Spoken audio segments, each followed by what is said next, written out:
Friends, மைஜெனி சேனலில் spicy chicken கறி எப்படி செய்யலான்னு பார்க்கலாம். ஸோ இது லஞ்சுக்கு ரொம்ப நல்லாயிருக்கும். ஸோ ட்ரை பண்ணி பாருங்கள்.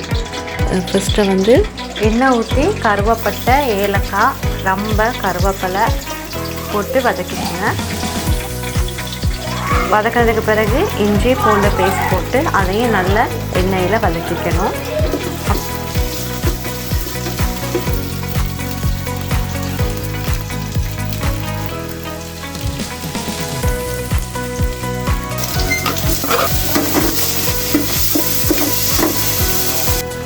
அப்புறம் பச்சை மிளகாய், வெங்காயம், கிழங்கு போட்டு அதையும் போட்டு நல்லாவே வதக்கிடுங்க.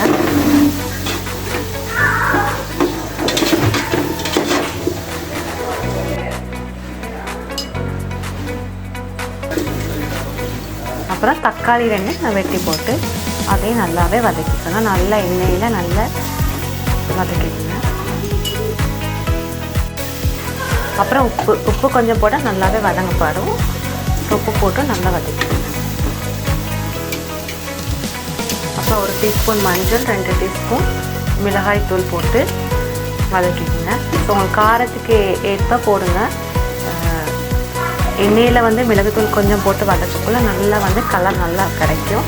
ஸோ நல்லா போட்டு வதக்கிக்கோங்க. 3 ஸ்பூன் மசாலா போடுங்க. மசாலா போட்டு நல்லாவே மிக்ஸ் பண்ணி விடுங்க.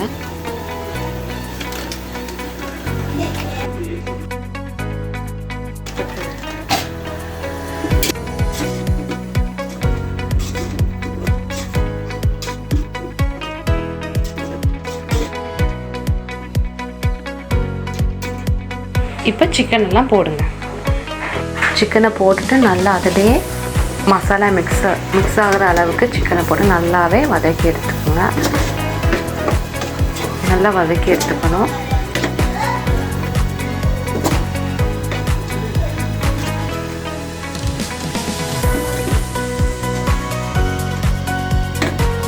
இப்போ வதக்கி எடுத்துட்டு கொஞ்சமாக மிளகுத்தூள் போட்டுட்டு நல்லா மிக்ஸ் பண்ணி எடுத்துட்டு அதிலே தண்ணி வரும். அப்படியே நீங்கள் கொஞ்சம் மூடி வச்சிங்கன்னா சரி.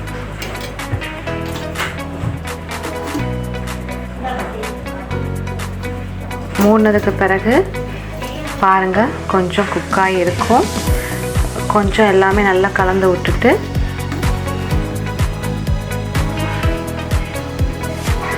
தேவையான அளவு தண்ணி கொஞ்சம் ஊற்றிக்குங்க.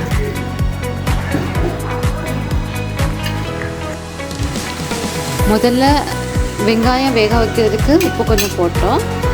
இப்போ கோழிக்கு தேவையான அளவு நம்ம உப்பு கொஞ்சம் போடுறோம். எல்லாமே நல்லா மிக்ஸ் பண்ணி எடுத்துக்கோங்க. அப்புறம் கொஞ்சம் மூடிக்குங்க. நல்லா 10 நிமிஷம் நல்லா கொதிக்கணும்.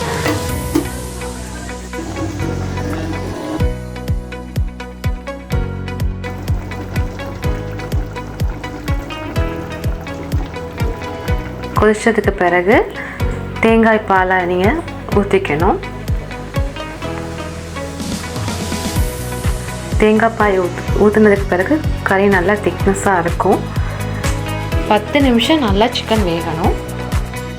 இப்போ சிக்கன் கறி ரெடி ஆயிடுச்சு. ரொம்ப கலர்ஃபுல்லாக இருக்குது. இந்த வீடியோ பிடிச்சிருந்தால் லைக் பண்ணுங்கள், ஷேர் பண்ணுங்கள், கமெண்ட் பண்ணுங்கள், சப்ஸ்கிரைப் பண்ணுங்கள்.